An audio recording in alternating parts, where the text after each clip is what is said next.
So again, my name's Chad Kerksick. I'll be coming to you today from Lindenwood University in St. Louis, Missouri in the United States. So first of all, it's super enjoyable to be here. First time in Germany. So I was talking a little bit before.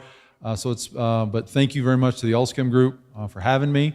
It's just been, we had a really fun night last night. And so I think today we're going to I'm going to talk to you a little bit about some of the work that's been done with creatine and sleep, and then also just kind of share some of the studies that we have ongoing as a whole. And I think the biggest thing to highlight that you'll hear, I think, through a number of points through my talk, creatine and sleep is certainly a kind of a new and novel area. There's been some studies, and we'll certainly get into that. So, typical disclosure side, my lab, I have received grants, honoraria, paid consulting fees for writing and speaking on topics related to exercise and nutrition. I am one of the scientific affiliates for Creatine for Health, and I don't have any patents or financial interests on any ingredients. So if we look at just kind of the overview of my slides and the presentation, we're going to have just a brief introduction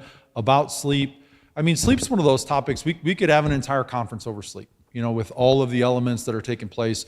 So we're absolutely just going to scratch the surface on that, and then I'll quickly transition into that connection potentially between creatine and the brain and sleep, and then we'll have kind of a little bit of some elements about cognitive function and sleep deprivation, talk about some data with sleep habits and total sleep duration, and then kind of highlight some of basically the current work that we're doing. So as we jump into it and we start to talk about sleep as a whole, it's widespread. Just look at it across the board. Again, could easily deliver an entire presentation over this topic. But when you start to look at this slide, you can certainly see that sleep has an impact on a number of important aspects of our body, whether it's from physical health, cognitive function, and brain health, which is kind of the space that we'll, I think, spend the most time on in the next few hours. But sleep also connects itself to hormonal balance. We heard from Dr. Ann Brown yesterday morning earlier in the conference about mental health and emotional well-being. So there's certainly some connections there, longevity and quality of life. And then if you even go back to, I think some of the, what we might say the roots for creatine supplementation is popularity with athletics. You look at athletes as a whole, they've got, congested competitive fixtures. They have to, they have to travel quite a bit. They're in close contact with, with different groups of people, physical stress, emotional stress. So there's lots of different areas.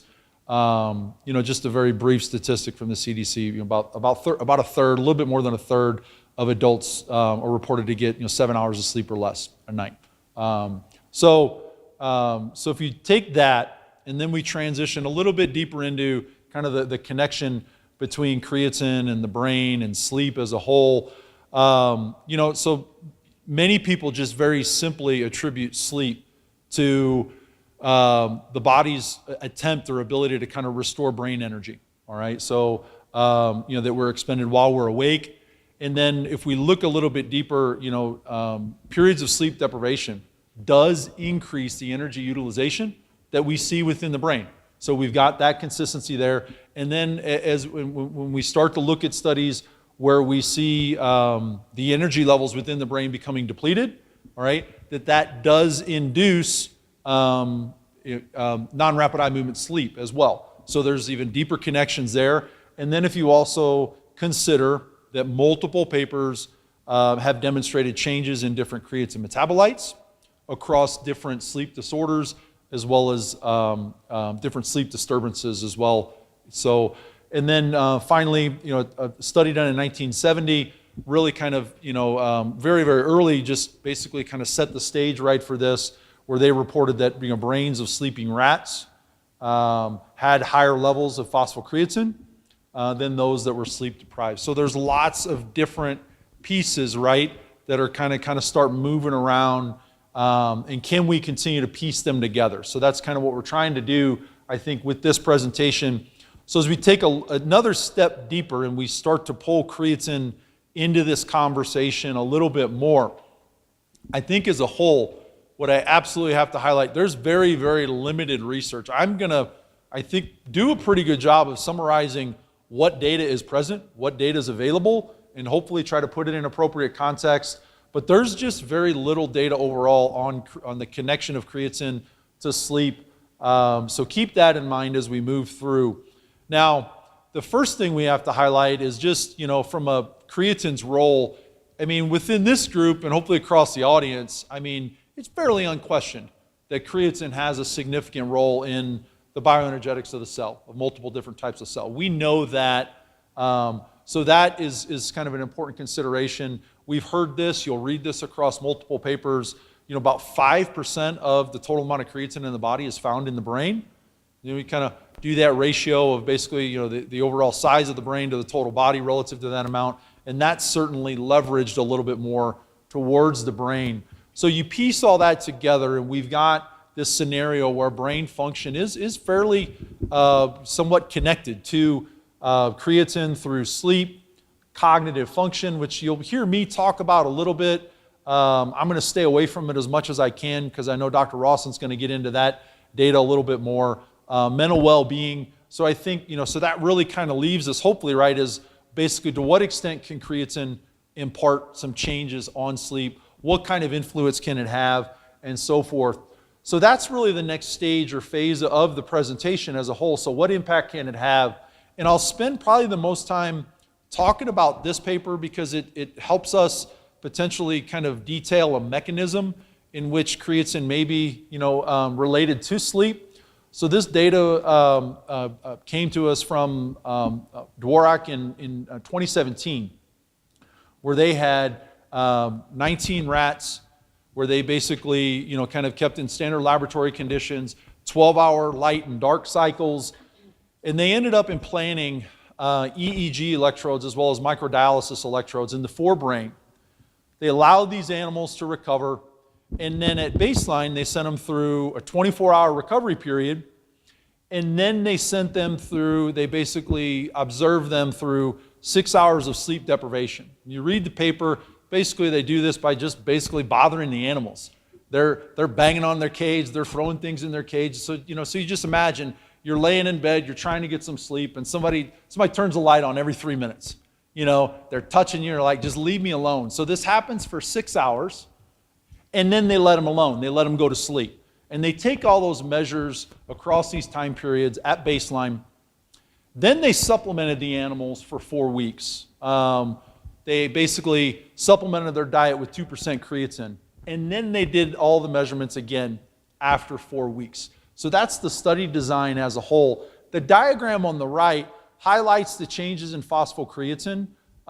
So you're looking at basically after 4 weeks, we saw in the range of around 12 to 18% increases in phosphocreatine within the different regions of the brain. So the different regions of the brain that these are relevant to are highlighted in that diagram.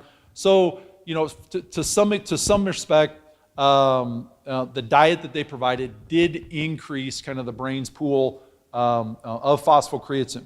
So if we start to look at their data, we look at their data across the wake cycles that they measured.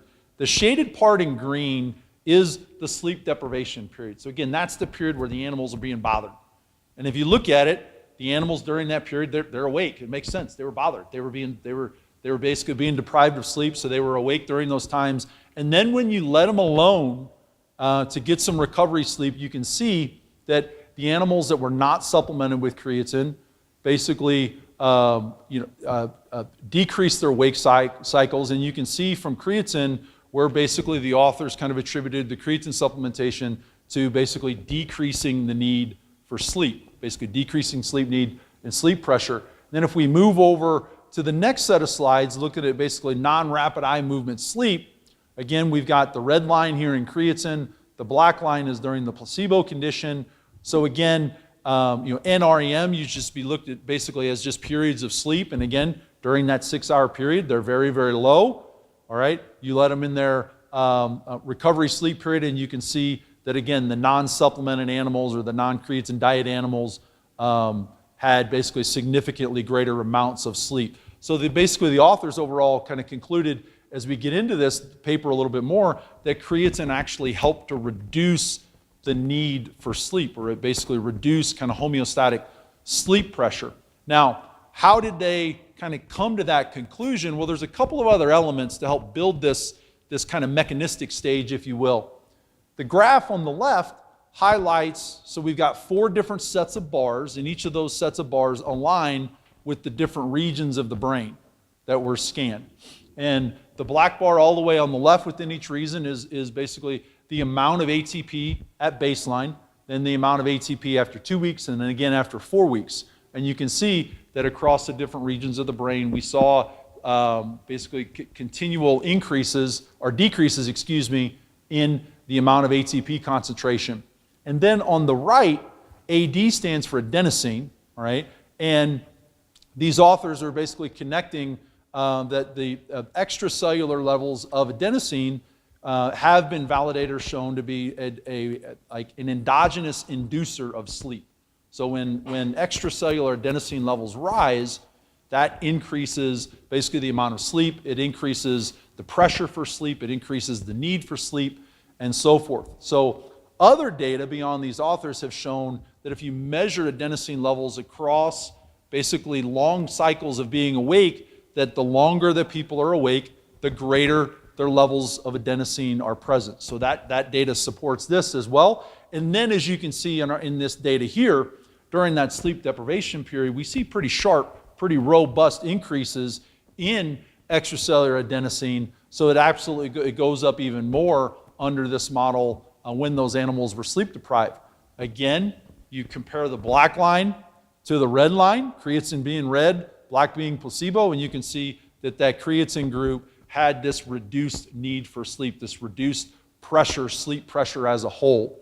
So when we look at this, and I highlight this part with the oval, because as you'll notice, it's not until 6 hours of sleep deprivation that we saw a significant difference between the placebo and the creatine group. And that's going to become important as we start to talk about some of the other data and some of the other things that we may need to think about relative to creatine and sleep as a whole. So keep that in mind. So if we look at this mechanism and kind of look at everything as a whole, you really got kind of 2 overlapping mechanisms. Certainly there's connections between creatine and overall brain, kind of brain energetics.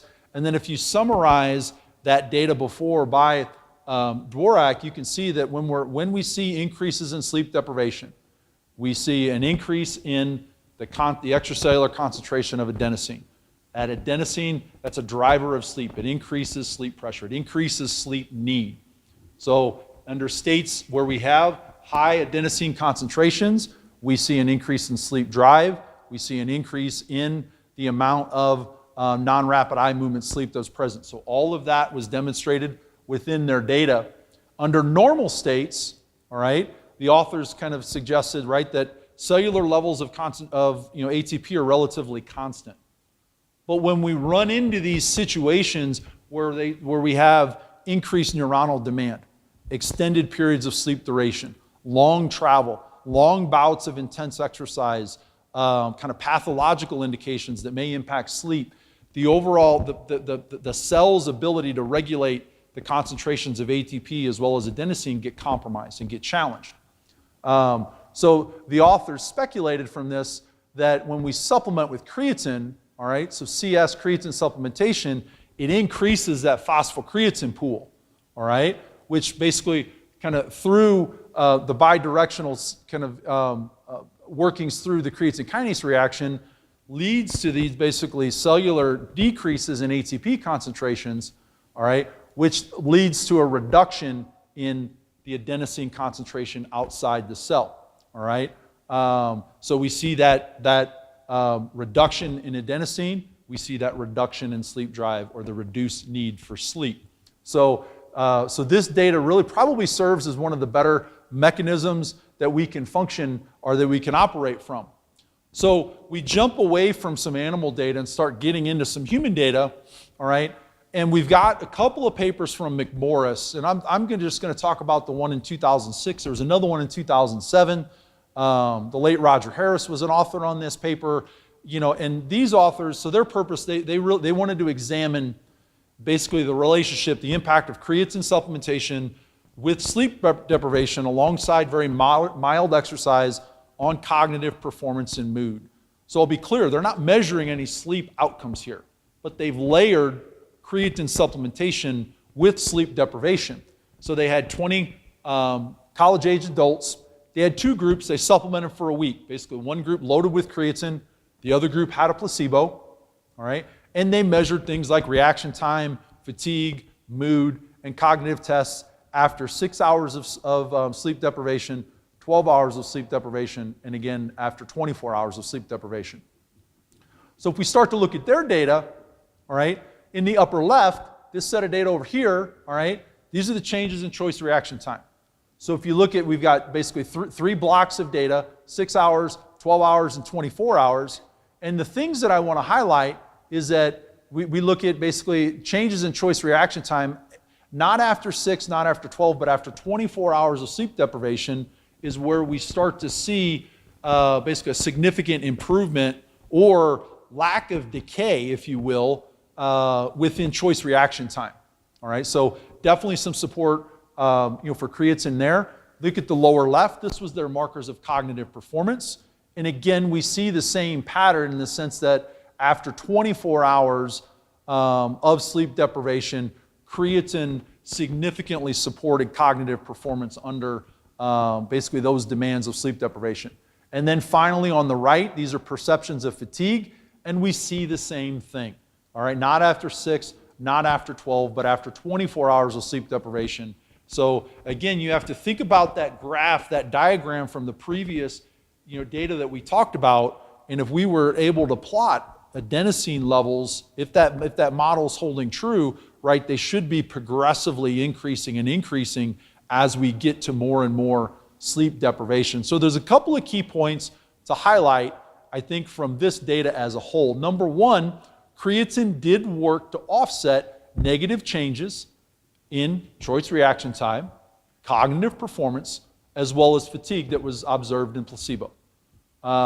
And then the other point was there were statistically significant outcomes. They were not observed until 24 hours. So again, we're seeing that it takes a little bit of time. So as we pivot away from that data, again, we've got another paper that looks at some aspects of sleep deprivation. But there was something really, really unique about this paper that I have to highlight because it's going to connect to some of the reasons and rationale for some of the work that we're trying to do in my lab. So this study here took 10 professional rugby players, and they familiarized them to a repeated passing drill. So it takes some skill, takes some attention, takes some focus. They were essentially passing on their dominant side to their non-dominant side, basically one side after the other.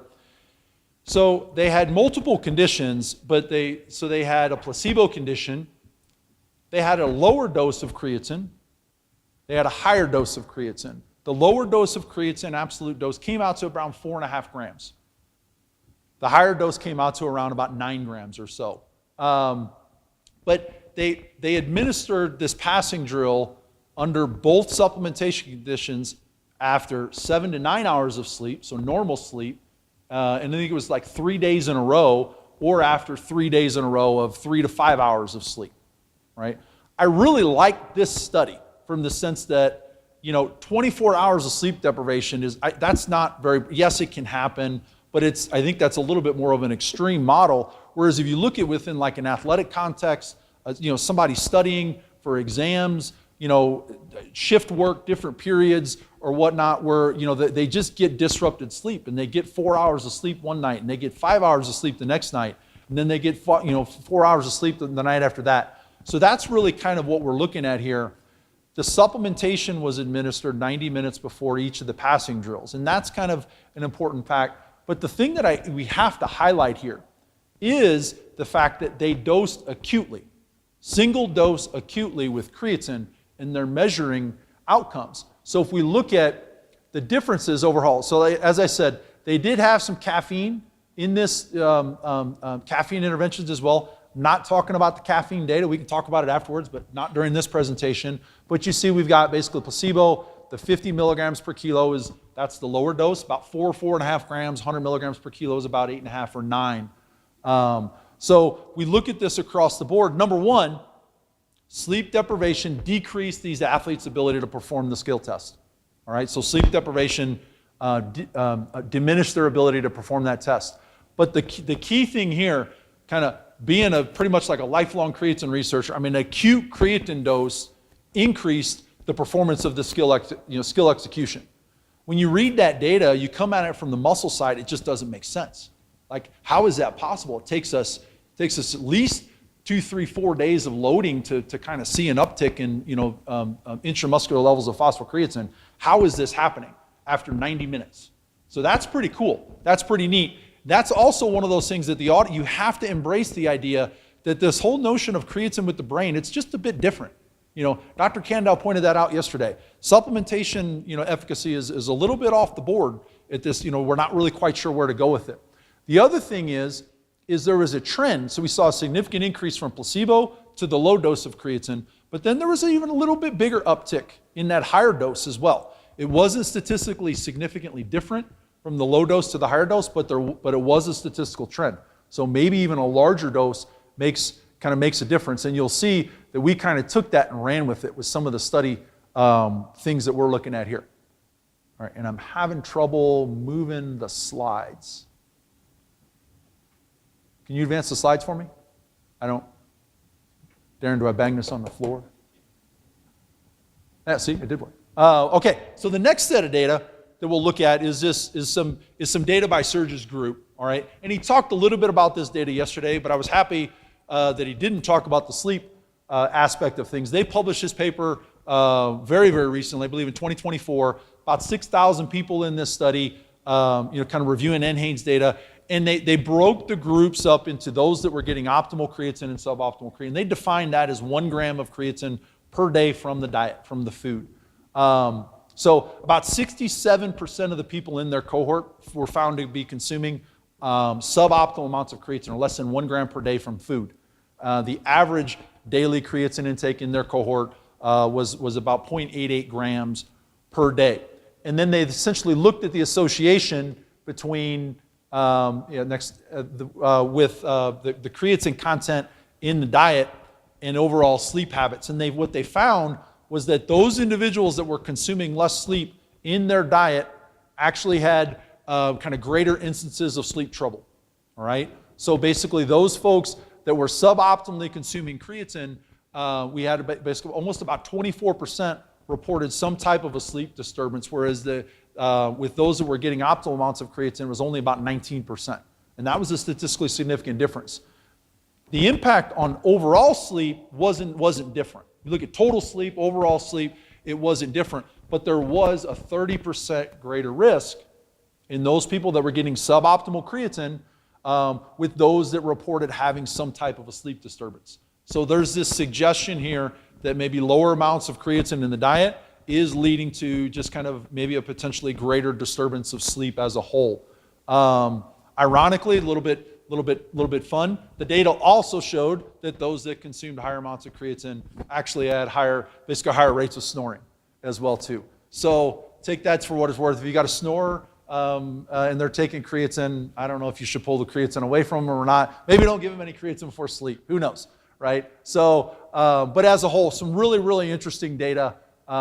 Then we finally, if we jump into this last set of data, really, really interesting, and this is really kind of another set of data that really kind of energized the thoughts that we were going through with some of the work that we're doing.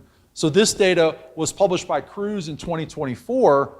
Dr. Ann Brown was an author on this paper. Dr. Darren Kandau was an author on this paper. Lots of things that were very significant about this study as a whole. Like I said, we're basically reviewing almost all of the literature available directly related to creatine and sleep. This is the only longitudinal study that's looked at creatine supplementation with a sleep outcome, number one. It's the only study that I'm aware of. So 27 healthy, non-resistance trained females, college age, randomized double-blind placebo-controlled approach. They supplemented them daily with either 5 grams of a placebo or 5 grams of creatine monohydrate. And then they measured daily sleep quality and daily sleep quantity through basically daily tracking with an Oura ring. So it's one of the kind of popular wearable devices now. And then they also administered the PSQI, which stands for the Pittsburgh Sleep Quality Index. That's a validated questionnaire that's used quite a bit within sleep studies that gives us some indications of sleep quality and quantity over the last month or so.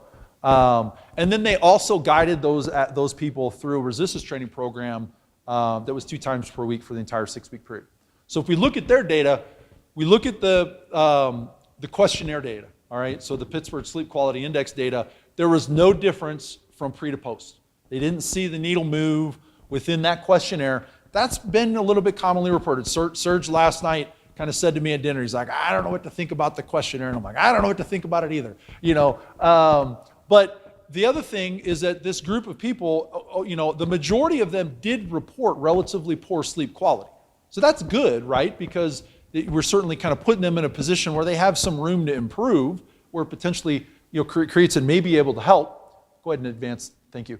So what they found, there was no differences in total sleep duration across the entire cohort. All right. So they didn't see any changes, and that was whether it was with total sleep, deep sleep, REM, light sleep. So the Oura ring can break that sleep down into some different categories, if you will.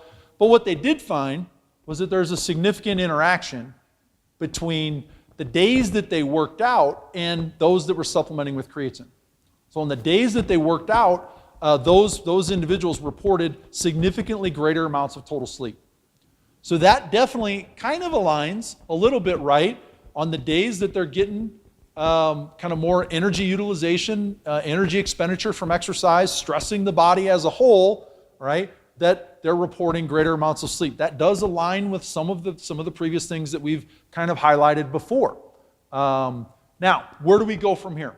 So this is where I'm just going to spend kind of the next few minutes summarizing, the projects that we've got ongoing.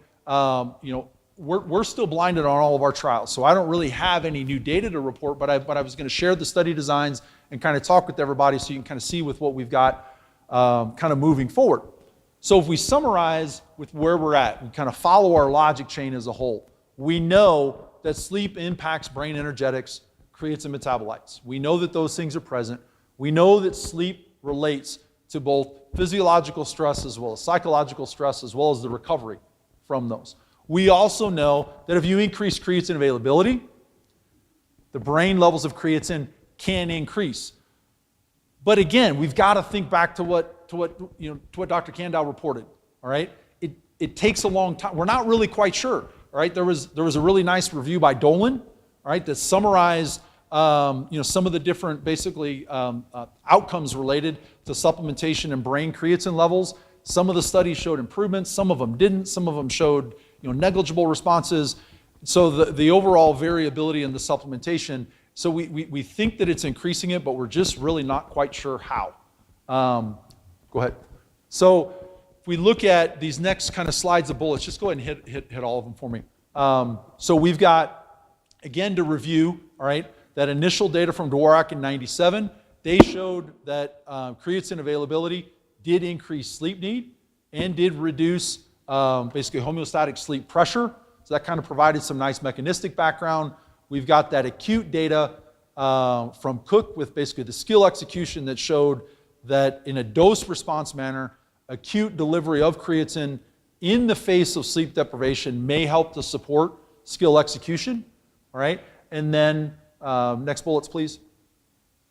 And then we've got this paper as a whole. Super excited to meet Ali last night. When we read this paper, I was like, wow, this is really, really something. Again, I'm a muscle guy, I'm an exercise guy, so all of this work that we've been looking at within the muscle tissue, we've got to load it. It takes days and weeks and everything else. Single dose, 0.35 grams per kilo. It's 70 to 80 kilos. We're looking around 24, 28 grams in a single dose. That's a lot, okay? At least relative to what's in the literature. They invoked some sleep deprivation. They measured brain bioenergetics. They measured some cognitive function outcomes.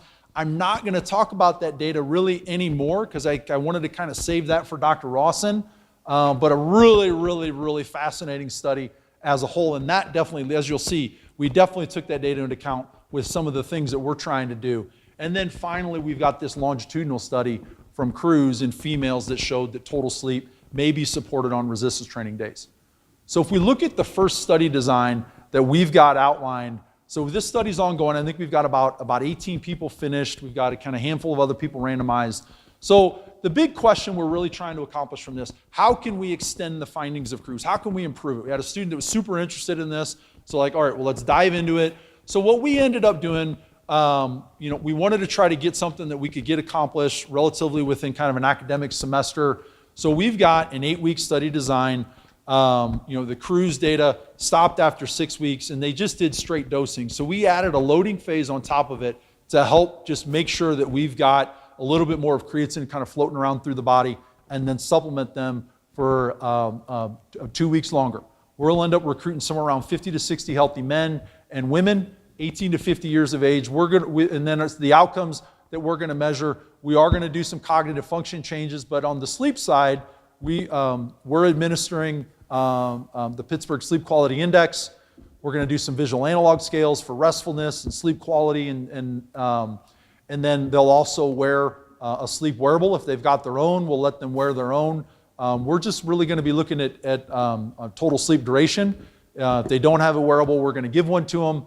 And then we're also going to have individuals complete a daily sleep log throughout the protocol itself. So hopefully we've got a few different angles on sleep to see if there is anything happening that we'll be able to pick up on it. So we're certainly excited about this project. And then we move on to the next two, and these will be a little bit more, I don't want to say controversial, but we may get kind of a few responses when you start to see. So if we look at this summary as we transition into the last two studies, again, I go back to the acute supplementation data. I remember talking to Dr. Kandau on the phone, just kind of sharing some of my ideas with him on it. So again, to review, we've got these acute studies, single dose supplementation studies with creatine. They're showing that it's moving the needle on some things. Passing skill was increased after a smaller dose. A larger dose may have helped a little bit more. And again, we've got that very recent study that gave a single dose at 0.35 grams that measured outcomes 3, 5.5, 7.5 hours after. And they saw a maximum dose about 4 hours after. So you piece all this together, and this is where it's kind of definitely a fun part of science. How can we extend the findings? What are some questions that need to be asked? And I kind of posed the following: can creatine even work acutely for sleep? Think about it. We don't know. It's never been measured directly for sleep. Can it improve some type of a sleep outcome acutely in a relatively single dose manner? Can single large doses influence sleep? Can a small dose influence sleep? It won't get into the brain, right? We're pretty sure it won't get into the brain in that kind of amount of time. Will it matter? Does it matter? Is there some other mechanism at play?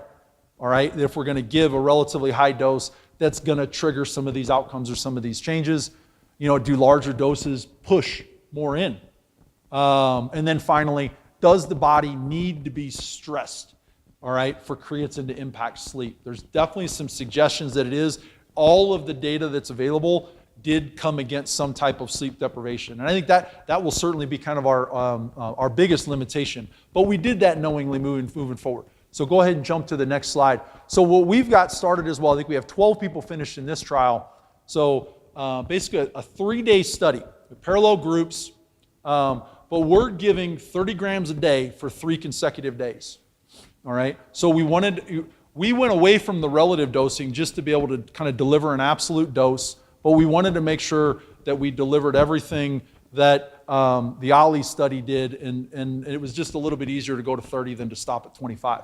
So what we've got here is basically individuals are coming in, we're randomizing them into the protocol, and about 3 hours before their study visit, we're measuring them for some cognitive function outcomes, reaction time, but then we're also going to do some visual analog scales surrounding our cognitive function tests. They'll wear a sleep wearable that night, kind of do a daily sleep log for that night. They'll come back in the next day, 3 hours before. We'll dose them again. We'll do all the measurements, come back in for a third day and do it again. As we got started, we were initially going to do this study just a single day. One day, let's see what happens. And then I just got to thinking, I'm like, well, what if it takes 2 days? What if it takes 3 days? And of course, 4 days, 5 days, 6 days. Where do you stop? And we stopped at 3 days simply because logistically it's just easier to get somebody in the lab within a week and so forth. So it gave a little bit more flexibility on scheduling. So like I said, we're certainly interested to see the outcomes here from this project, knowing full well we're not doing any type of a stressor. We're not exercising them. We're not depriving sleep, but we really just wanted to try to do a really nice, well-controlled study design that just shows, does it even move the needle on sleep? Last slide for me. We've got this study kind of banked. We've got it IRB approved, but we're going to get the first 2 collected before we move on to the next one. The exact same study design as before, all right? 3 days, but here in this instance, I got to thinking, well, wait a minute. If we deliver that 30-gram dose all at once, would it be more favorable if we delivered 10 grams about 24 hours out, another 10 grams 8 hours later, and basically another 10 grams about 3 hours before their test visits? So that's really the only difference. Same total dose, we're just spreading that total dose out across the day. Just to again see that if the thought is that if we're seeing with a large dose that it's causing some acute related brain changes that we don't really can't explain at this point, does a second dose move the needle a little bit more? And again, does it make a difference if we do it for 1 day? Do we do it for 2 days, or if we do it for 3 days? So we're certainly excited to see what we've got kind of moving forward. And that's really the kind of that's the final slide on my presentation. So we'll certainly be happy to answer any questions as a whole. And I think what I'll leave you with is the fact that, I've said it several times. You go ahead. Yeah, creatine and sleep. This is really about it. So there's not a whole lot going on, and I think it'll be really, really interesting as we start to see more data. Does it have a role with traveling from North America to Europe, or transmeridian travel? Can it make an influence in a number of different things? Do we really need a period of sleep deprivation? Do we need an intense, stressful bout of exercise or some type of pathology that creates consistent and persistent cellular energetic stress to where the creatine can provide support, or can it provide support without those scenarios? So thank you very much for your time again, and I certainly enjoy being here.